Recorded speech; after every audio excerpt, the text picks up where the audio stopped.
barai bari baikirana nigo bono barokandire kumoche serikali abona sogotainekia uburayubuya asibasabira bananchi anene mono abasae wesokia subonge na kwerikia buna bakichikura erioko chiakwene kia buna soba chore bane bari bosi umwaka bwechirubere 2025 mbache kolenta amaonchireri.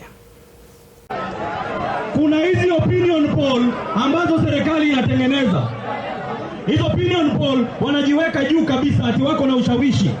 Ati kuna uwezekano ya kushinda kura ya mwaka ujao. Inawezekana? Itawezekana?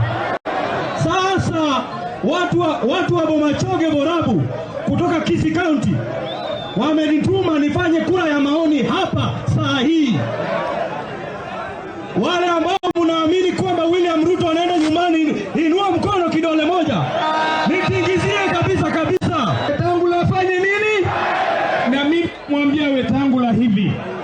Mimi am ready for a pig fight. Kama wewe unajua kupigana kama nguruwe, mimi niko tayari. Utuambie mambo ulifanya kule Tokyo, utuambie mambo ambayo unafanya hapo bunge. Niko tayari kupambana na wewe Wetangula. Wetangula, people power. Our power. Tom Mboya alifanya siasa yake akiwa karibu na mzee Otiende na mzee Osogo. Jaramogi alifanya siasa na Masinde Muliro. Sisi tumekuja hapa na Babu Owino na Orengo kuhakikishia ya kwamba tutarudisha mkono kwa watu wa Western. Tutarudisha mkono kwa watu wa Western. Mjue tutarudisha mkono.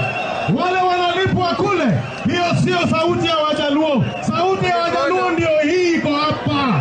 Mnanielewa? Nataka mjue.